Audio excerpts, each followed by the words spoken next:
the way the brain works, by the principle of neuroplasticity, what fires together wires together. If you have a craving and you indulge that craving today, it's going to be harder to not indulge that craving tomorrow because you will have strengthened those connections.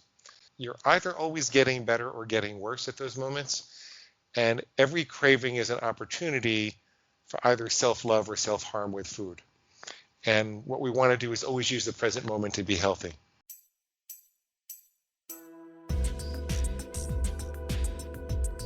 You are now tuning in to the Going North podcast with your host, best-selling author, professional speaker, and member of the John Maxwell team, Dominic Dom Brightman. And every Monday and Thursday, we're going to hear the voice of a different author sharing their gifts, stories, and expertise to help you charge forward in life. Now let's get on with the show.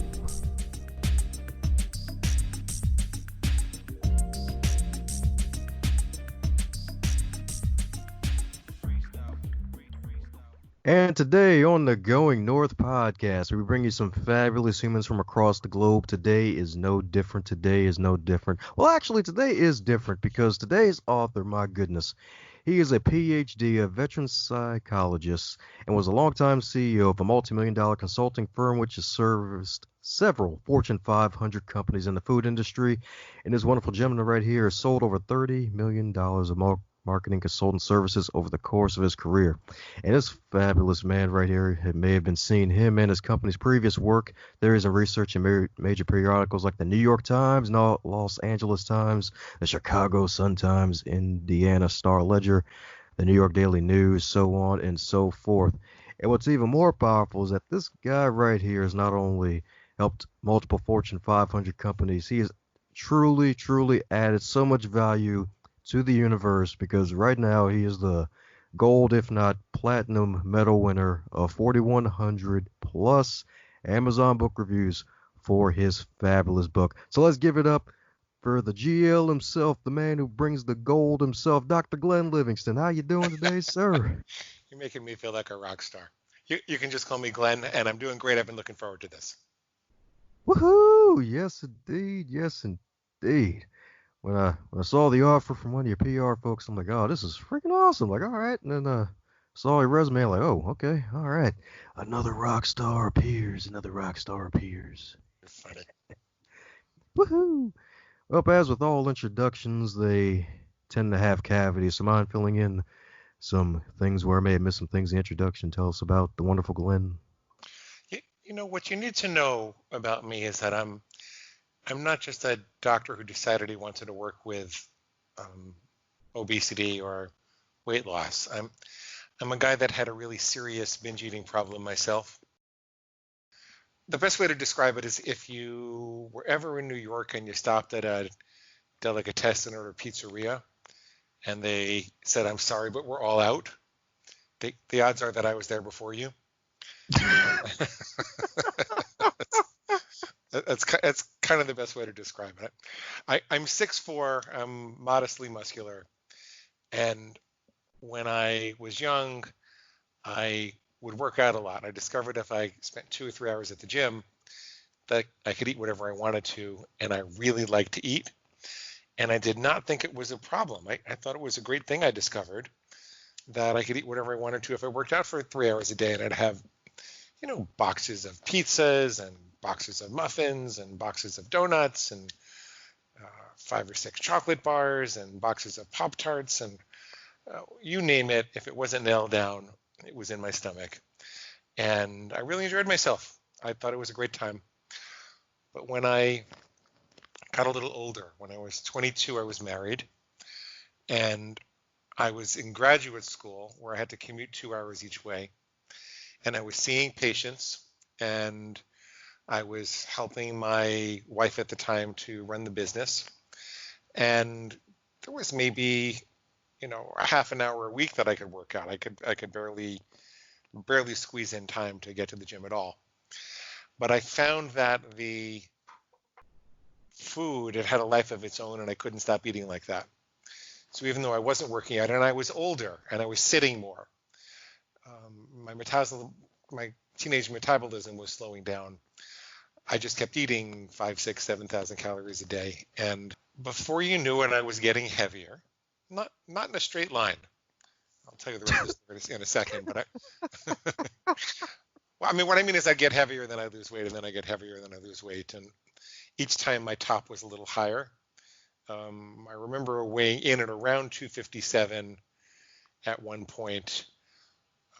Probably I got up to around 280 because I stopped weighing myself, but that really wasn't the worst of it because like I say, I'm pretty tall. I work reasonably well, and you could see a picture of me, and I looked chubby, but I didn't look super obese.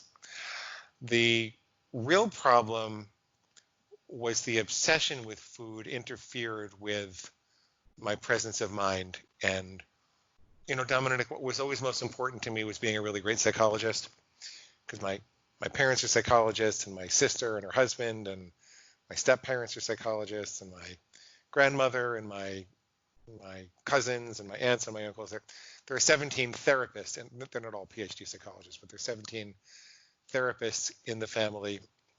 And the standing joke is that if something breaks in the house, everybody knows how to ask it how it feels, but no one knows how to fix it. And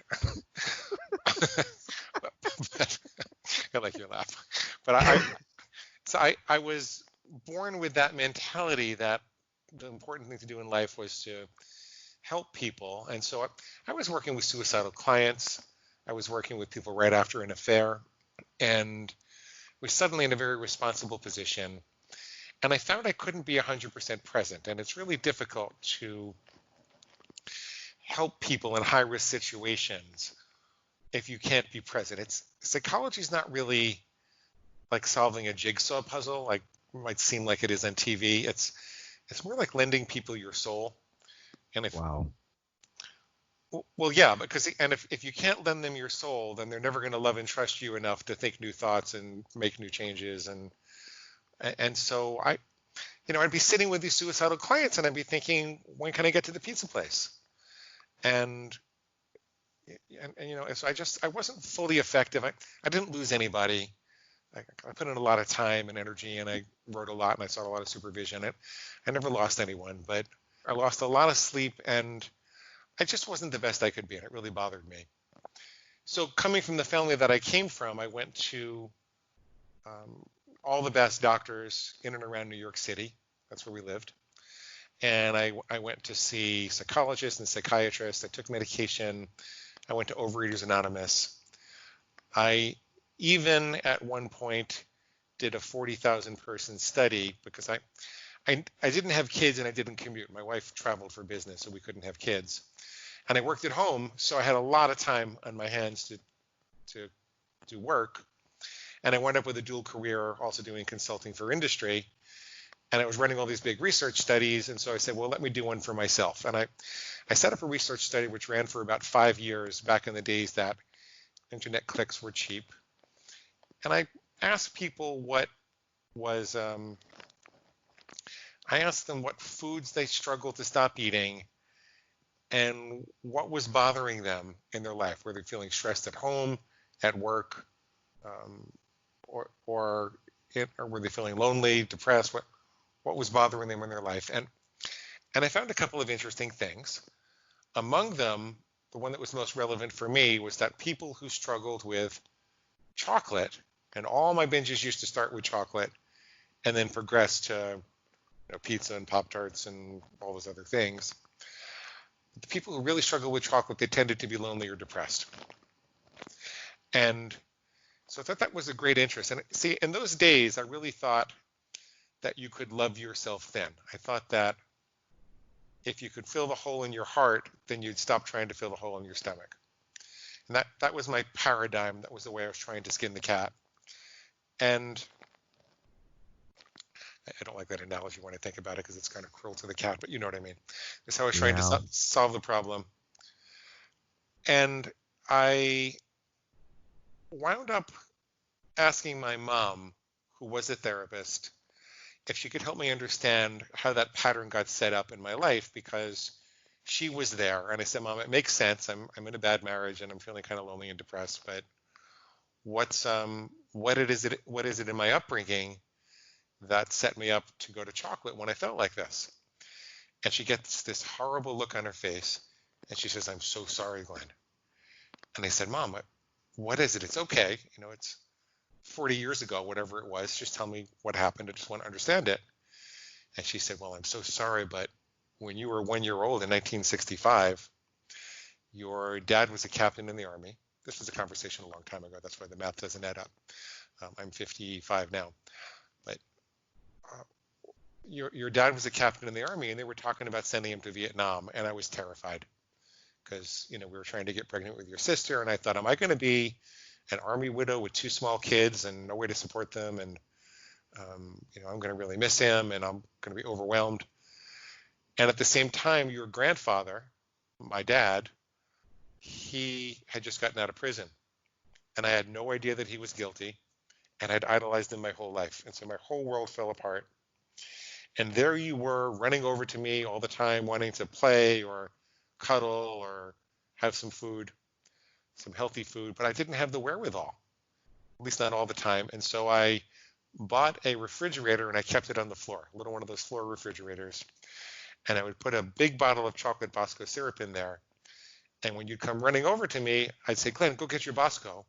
And you'd crawl over to the refrigerator and you'd open up the door. You take out the chocolate Bosco syrup and you'd suck on the top, and you'd go into a chocolate sugar coma, and I could proceed to stare at the wall, feeling anxious and depressed like I was. And when I experienced that moment with her, if it was a movie, we would both have a big hug and a big cry, and we'd forgive each other, and then I'd never have trouble with chocolate again, right? Right. But I mean, it was a nice moment, and we did learn a lot about each other. And of course, I forgave her, and she forgave me, and I forgave myself, which was important. But would you believe that my chocolate eating got worse, and my binging got worse after that? The reason it got worse after that was because I found there was this little voice in my head, which went something like this: "Hey, Glenn, you know what? You're right. Our mama didn't love us enough. And see, now you've got the evidence. She left a great big chocolate-sized hole in our heart. And until we can get out of this marriage and find the love of our life, we better go right on binging. Yippee, let's go get some chocolate." And there was this voice of justification. And that taught me several things. First of all, it taught me that the emotions don't really cause the binge. The emotions are more like a fire in a fireplace.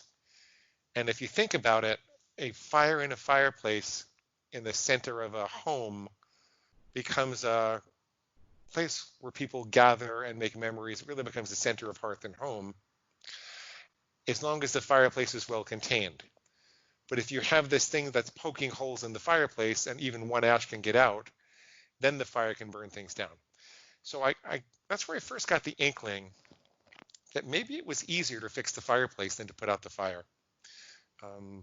Sometimes the fire could be big, sometimes the fire could be small, but the fireplace could cut the connection between emotional stimulation or emotional upset and binging.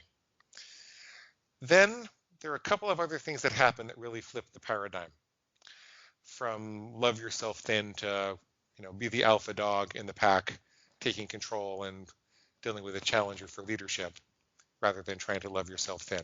Because if a lesser wolf challenges the leader in a pack, it doesn't say, "Oh my goodness, someone needs a hug. Come here, let me give you some love." It says, "Get back in line or I'll kill you." It snarls and it growls and it takes control. And I started to think that maybe I could do the same thing with food. Maybe there was this very strong biological impulse, which is not that different from what your bladder produces or your testicles. Like my bladder might say, "I really have to pee, I really have to pee, I really have to pee." And I can say, "Not right now because I'm in the middle of doing this interview." And I take control, even though it's a strong urge, I take total control. And I direct that energy to a more appropriate place and time. The same thing with your reproductive organs. When you're in the street and you see a really attractive woman, you just don't run up and kiss her. There are ways to approach and ways not to approach. And truth is, in that situation, I would almost never approach because I'm kind of shy.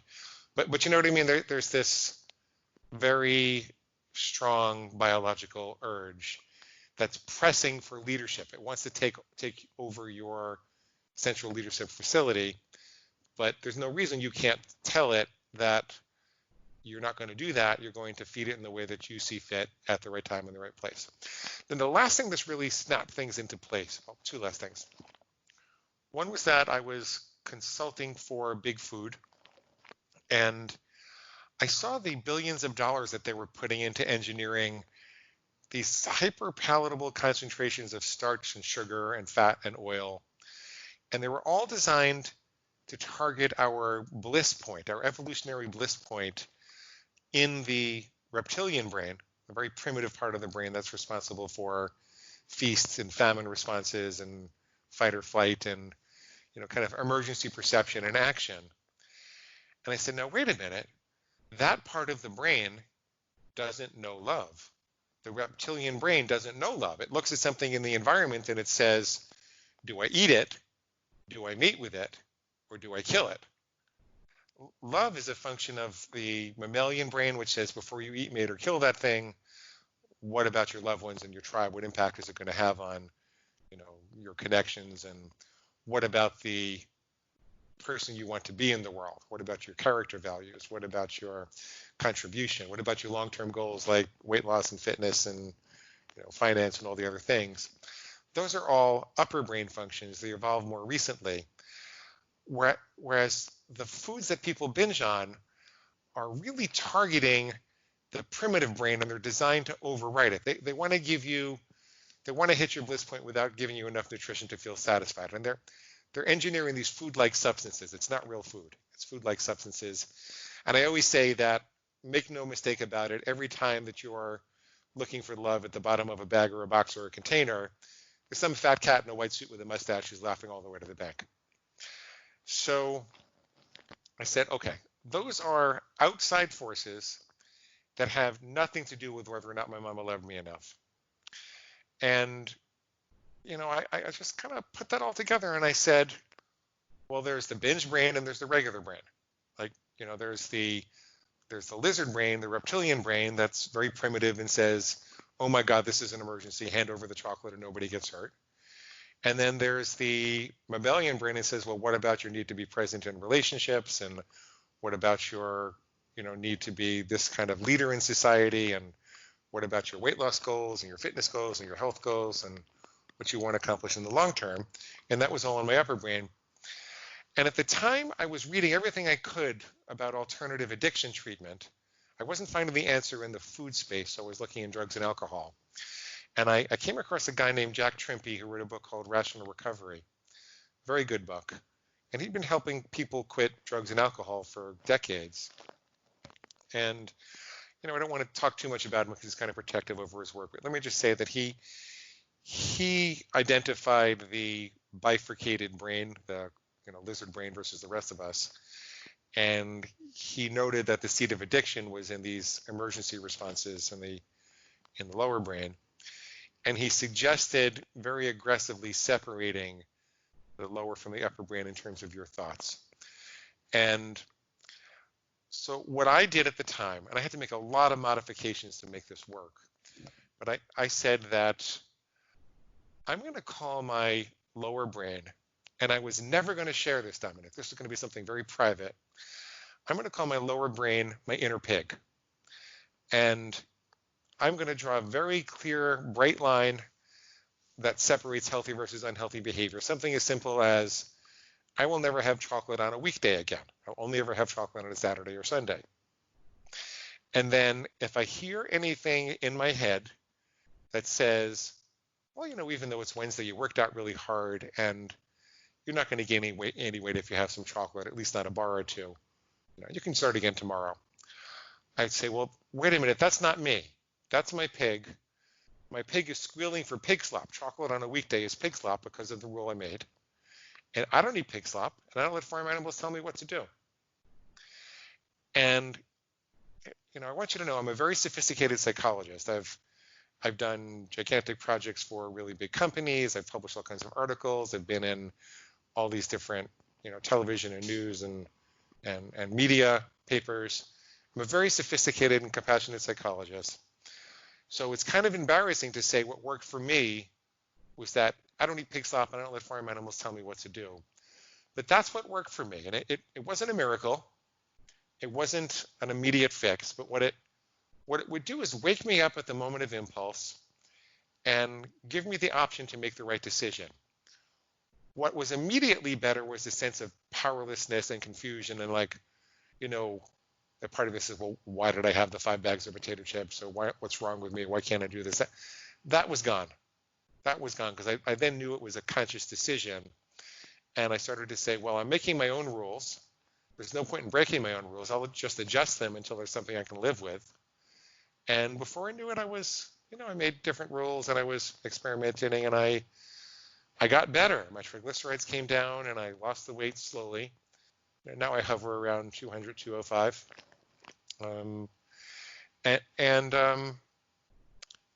That's the story. The only other piece of it really is that I discovered that it's not enough to just make rules that restrict you. You really have to be attending to having regular, reliable nutrition coursing through your body all the time. And when you have those cravings, it's often a biological error.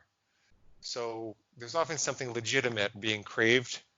And I would find that I often had the chocolate cravings when I was overly tired, or if I hadn't really eaten enough healthy things during the day to give me the energy I needed.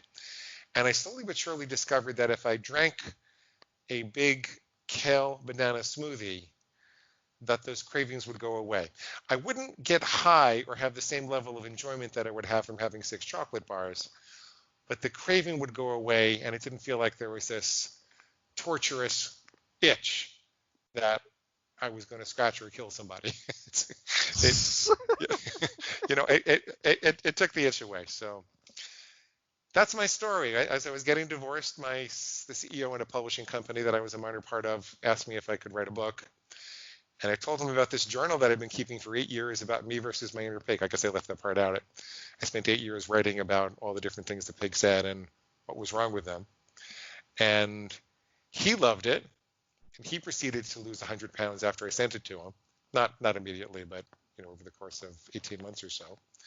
And we published the book, and we kind of know what we're doing because we've been in marketing most of our lives, but in addition to psychology, but we had no idea it was going to take off like this. And now people don't really recognize my name, but they recognize me from videos and things.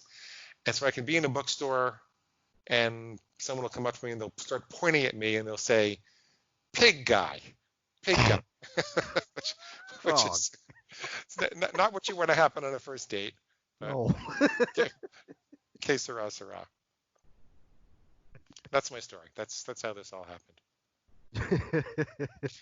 Now we have almost 1 million readers, and I go around teaching people how to make rules that support the dietary philosophy that they believe in. This works for any dietary philosophy: low carb, high carb, macrobiotic, vegan, carnivorous, whatever your paleo, keto, whatever your philosophy is, you can apply it. And I teach people how to make rules, how to adjust them if they make mistakes, how to forgive themselves quickly and get back on track, and how to build a success identity with food where they had done before. Sweet.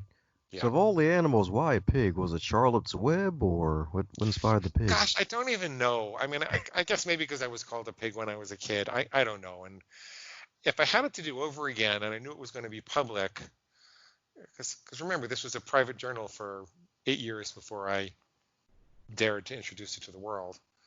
I really thought it was my private thing to fix it. It just seemed very primitive. I think you think of how much pigs eat and that they'll eat anything and they'll eat until there's nothing left. And it just seemed like that's what that lower part of my brain was doing. And it was something that in psychology, we would call it ego dystonic. It's not consistent with how I'd like to see myself. I don't want to be in the barn with the pigs. I want to be in the house with the people. So allowed me to recognize that I was better than that. And at that moment of impulse, when it would wake me up, I would remember, well, I don't really want to be a pig. I want to be a human being. And then I would remember why I made the rule in the first place, and that I really wanted to become a person who didn't eat chocolate rather than white knuckling these rules all the time. And I started to just build it as part of my character, and it came together. Sweet. Glad it did come together too, especially with something that's going around so much nowadays, especially with the pandemic as well, with everybody being trapped in the house and making multiple trips back and forth to the fridge. Oh my God, are people calling us now? Oh my God.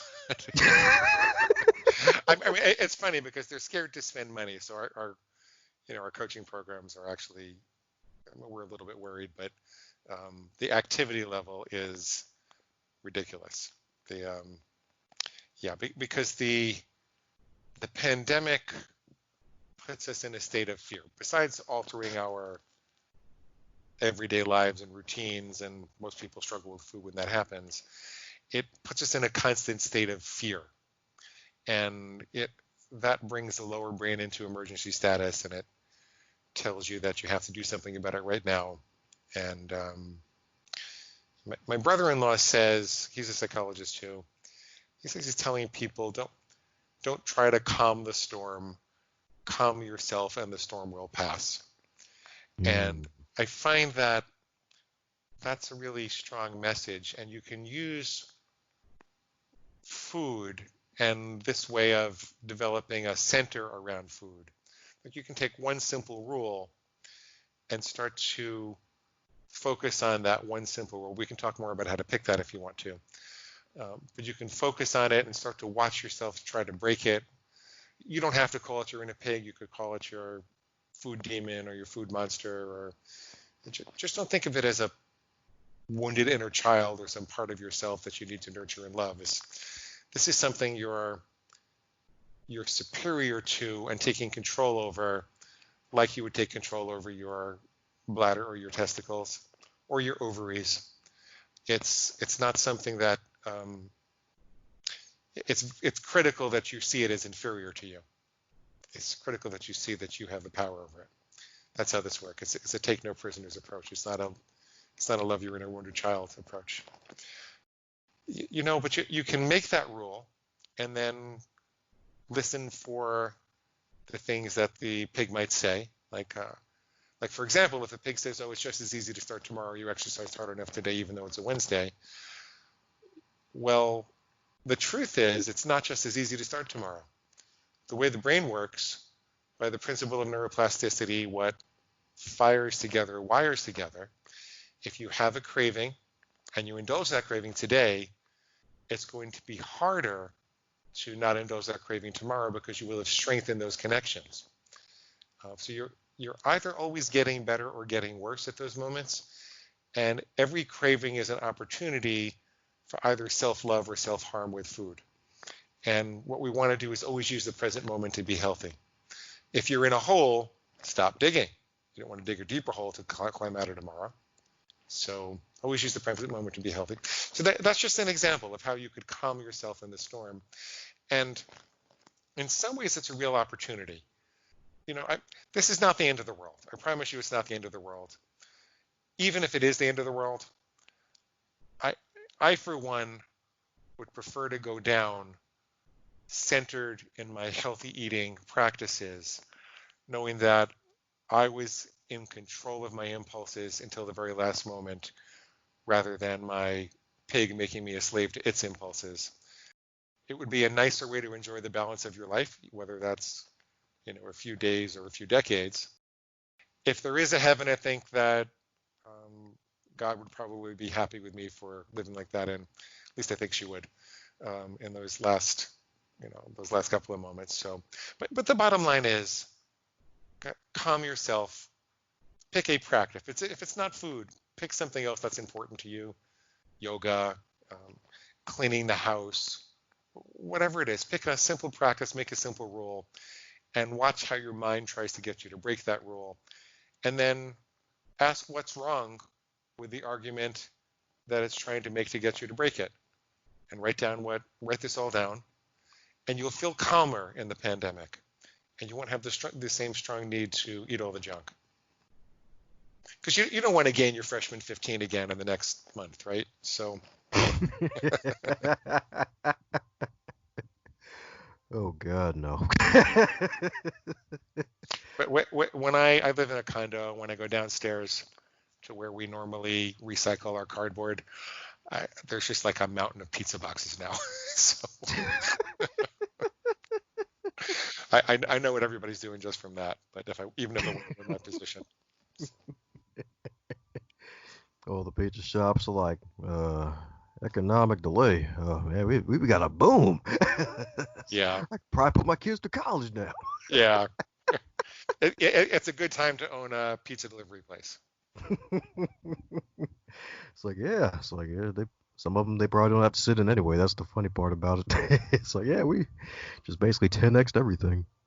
And what's really interesting is that, at least here in Florida, produce has been readily available. It's been not at all hard to find produce at all. I don't know why everybody thinks that by buying all the toilet paper they're going to be safe from the pandemic. I think this would be a good time. This would be a good time to eat more produce. This would be a good time to keep your body healthy and fuel your immune system. And yes, you have to wash it down to be safe, and you might have to go out a little more frequently. So I guess there are some trade-offs in terms of exposure. But eating all the junk is not going to help you fight the virus if you happen to get it. Right? It's eating healthy stuff that's going to help you fight the virus if you happen to get it. So I don't know. I think people think kind of funny, and it gets exaggerated in a state of fear. Yeah, so those are my thoughts. Oh yeah, yes indeed. Heck, that might be a topic for the next book. The the cause of why people buy TP en masse when they think Armageddon's happening. Yeah, yeah, yeah. Woohoo! Well, yes indeed, yes indeed. Well, the good news is this ain't your first rodeo. So, is there a question that you wish other folks would ask you more often when you're on this interview train like you are now? Mm, I wish they would ask me what the simplest way to start would be, because what I find is that most people who are good overeaters or bingers, they're also good dieters. And it's like they're constantly on this feast and famine roller coaster. And their pig sets them up to lose weight. First of all, they try to do it much too quickly, which then signals your brain that you live in an environment where food and nutrition are scarce, which then signals your brain that the moment that it is available, that you'd better hoard it. If you think about it, why does being too full serve as a trigger for people to eat more? A lot of people. The only reason I can think of is that it was evolutionarily valuable when we did live in environments where food was scarce, that when it was available, we had to eat all we could.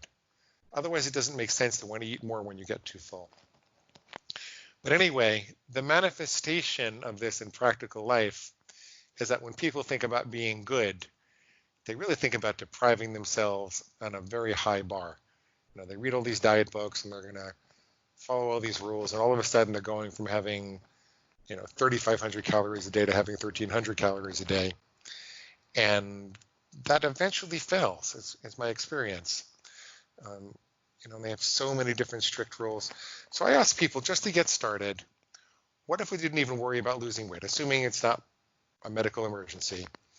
What if for the first couple of weeks we didn't worry about losing weight? We just wanted to do something a little healthy for ourselves. Like, what is there one simple rule you could follow that would make a big difference, but it's something you would do? You wouldn't feel burdened by it.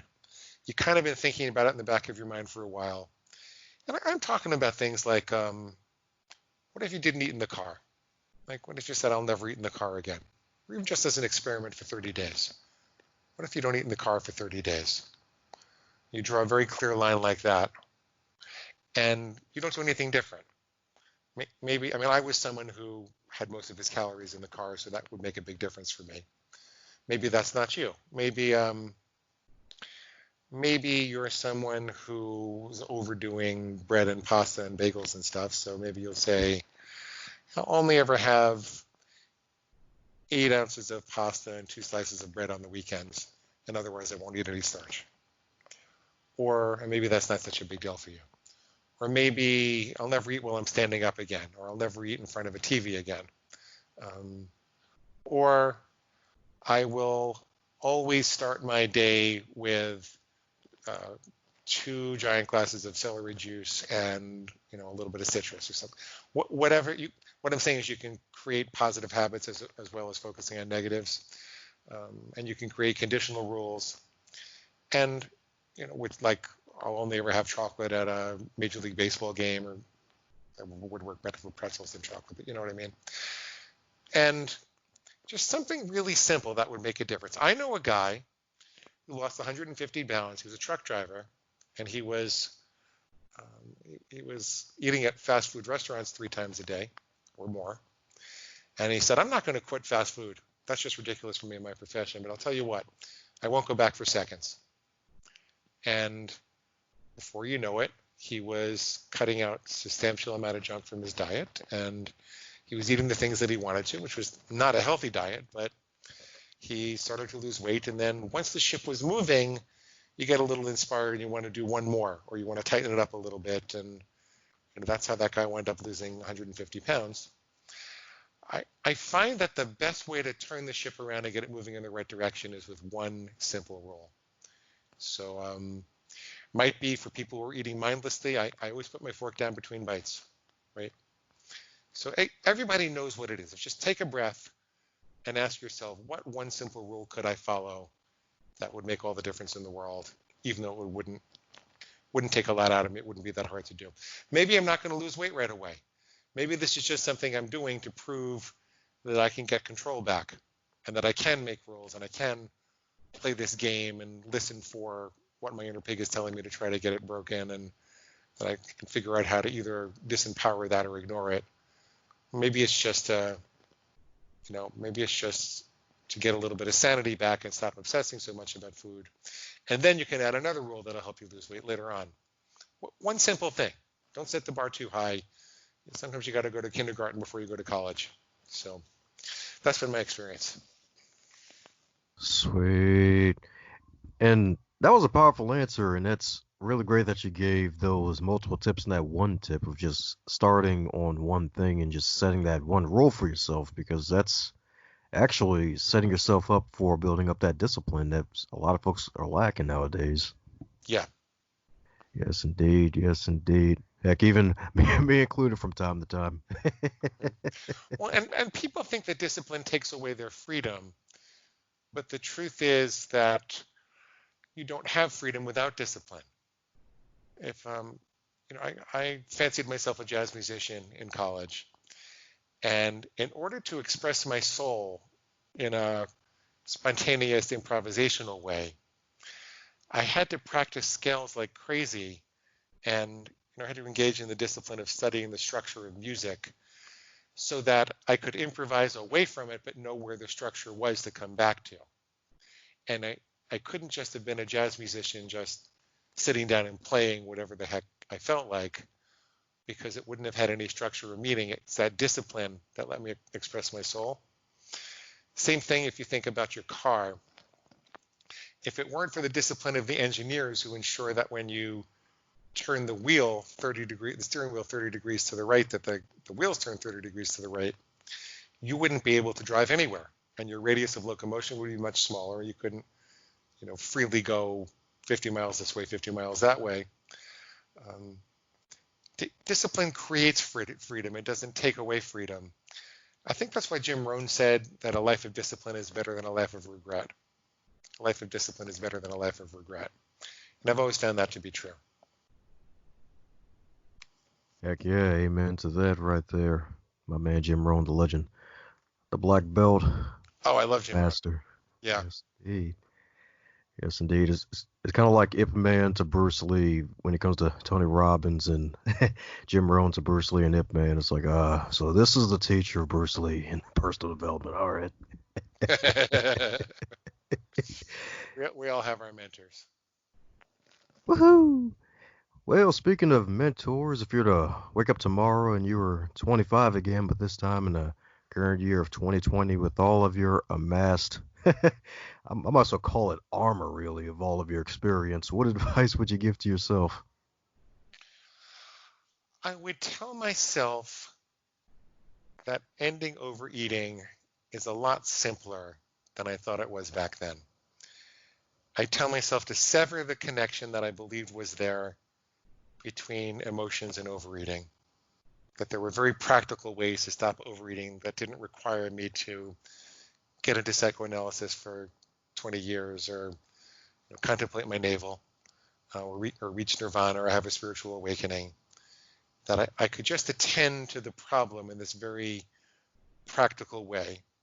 I would tell myself that I was going to have cravings. Cravings are inevitable, but overeating isn't. And that the only way out was through. That in order to kill a craving, I would have to have the craving and not eat. And that the next time it would be weaker, and the next time it would be weaker, until like I haven't had a chocolate thought in years. I don't even remember what it smells like, looks like, tastes like. It looks like a big bag of chemicals to me. I don't. I'm thankfully completely free of that. And I would tell myself that it was entirely possible to make that happen. And I tell myself that to start with one simple rule. Yeah. I mean, there are a bunch of other things I would say about the process, and I tell myself to carry around a piece of paper and write down what the pig was saying. Writing is an upper brain activity, and binging is a lower brain activity.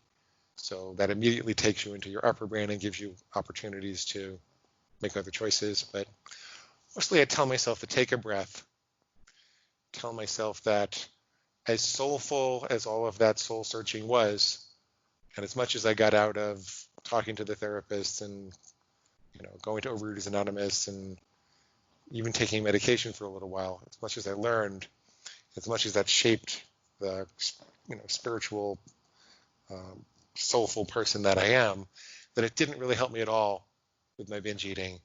And if you want to stop binge eating, you stop binge eating. That's and you do it in these very practical ways. I don't mean to minimize it or make your psychological struggles seem unhelpful. This is why I offer this as coaching and education, by the way, as opposed to I don't do this under my license. Even though the evidence is now coming around to support more of this kind of approach, which you would call cognitive behavioral if you were in the field. The evidence is really rallying around that. But I would say, listen, Glenn. I'd give myself a big bear hug and I'd say, listen, Glenn, it's going to be okay. Take a breath. It doesn't matter how long you've done this. Doesn't matter how much you've gained. Start with one rule. Let's get this done. Sweet. That's what I'm talking about. Get her done. Get her Yeah. done. I would also tell myself to invest in Google and Facebook, but that's another story. That's right, with all the goggles too, I bet. Yeah. Yeah. And if I could arrange, if I had a time machine, I can go back, I would say I would leave myself the key so I could skip the year 2020. Heck, or maybe amass all the toilet paper for yourself. Well, Well, for those who want to keep in magical contact with you, what's the best way for folks to reach out to the man with all the gold, Mr. Glenn? I've prepared a bunch of really nice things for your readers. If they'll go over to neverbingeagain.com and click on the big red button, that'll take you to the reader bonus section. And if you sign up for that, I'll get you a free copy of the book in Kindle, Nook, or PDF format. And I will also give you a set of food plan starter templates. So whether you're, ketogenic or high carb or point counters or calorie counters or macrobiotic or whatever you happen to be, we thought through a set of rules that someone in that particular dietary philosophy might work with, just to give you some examples of things you might do. And again, I recommend you start with one. So that's there, the food plan starter templates. It's not a diet because, one, I don't have the expertise to provide that. And secondly, if I did give it to you, then your pig would say, well, that doctor's diet is no good eventually. And then you'd be right back where you started. So you're going to make your own. And the last thing that I have for you is a set of recorded full-length coaching sessions, which we'll distribute a little at a time. The reason I have that is because I know this sounds really weird in the abstract. You must be thinking, why does Dominic have a psychologist on who's got a pig inside of him? It doesn't make it sounds really harsh. It sounds really weird, but it's actually a very focused, compassionate, life-giving process. And I wanted you to hear what it was like for people to go through that. And we've developed a procedure which really takes people from feeling hopeless and powerless and frightened about food to feeling powerful and enthusiastic and hopeful in just one session. And I wanted you to hear a bunch of live examples with that. So neverbingeagain.com, click the big red button. You can get to everything else from there. That's all free. So neverbingeagain.com, big red button. Woohoo! Well, there you have it, Whoa. folks. That's right. That's what I'm talking about. You heard it right, folks, from the good doc himself. Neverbingeagain.com, hit the big red button. This time it means success, not danger. That's what I'm talking about. Very good. Very good. Well, thanks, Dominic. Woohoo! Right back at you, Dr. Glenn. You the man. You're the man. Thanks a bunch for your listening ears on the Going North podcast. I hope you really, really enjoyed that episode. If you enjoyed the episode, be sure to share it with your friends and family, especially those who love podcasts and love listening to some inspiration and motivation.